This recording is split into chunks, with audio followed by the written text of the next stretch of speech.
Chapter 11, Characters Gone Awry. So, what happens when you're a third through the first draft, and your characters refuse to cooperate? Never fear. This happens. Really, even for extreme planners, characters often get a life of their own and simply don't act the way you intended them to. This is a sign that you've crafted a good, well-rounded character, so there's that good news. If this happens to your main character, you may wish to re-examine how you've crafted them, such as their goals and motivations. Perhaps you've designed them based on someone you know in real life or a character from a movie or book, and they're staying too close to their inspiration. Perhaps their motivation doesn't quite meld with the goal for the story. Or perhaps they're just being contrary to mess with your own sanity. You have several options.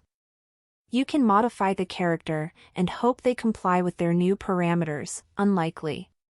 You can modify the plot so their motivations match the goal of the story. You can add a subplot or side character to change the dynamic and hope the character's personality will now comply with your plan.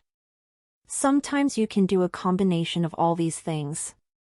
Some people write a very clean first draft and only modify what they have on their edits.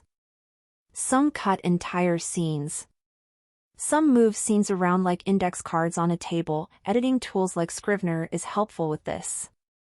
Some do an entire rewrite on the second draft. Everyone edits with a different technique, and you may end up cutting huge swaths of your story. I was about halfway through writing past Storm and Fire, a dual timeline time travel book set in modern Miami and medieval Iceland, when a new character showed up. She was the mother to the primary antagonist, and a witch. I had no idea she was going to be there, lurking in the forest when my main character escaped the antagonist's unwanted sexual advances. Her hut just sort of appeared as I wrote the scene, and she wouldn't go away. I let it ride, to see how the character would interact with the story. She was too strong to be just a walk-on personality. She helped guide and mentor the main character as an ersatz mother figure. She literally gives everything to save the main character, and I cried when she died. It was a fitting ending for a wonderful character, but I'd never planned on her being there in the first place. I didn't have to change the ending, but I did tweak the subplots and personal dynamics of the family to give her some more time interacting with the story. She helped add both color and mystery to the tale, and she had a memory twist that might become a prequel later on. That wasn't something I did on purpose either. It just happened. Another book with a surprise character was Call of the Morrigu, a paranormal adventure set in late 18th century Ireland. I'd done lots of research on historical characters during the Irish Rebellion of 1798, hoping to find one to include in my story.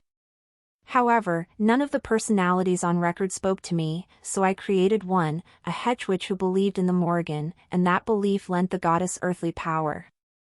Her name was Old Nan.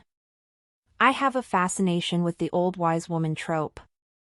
I wove in her interactions as teacher and helper to both my main character and the goddess she roused.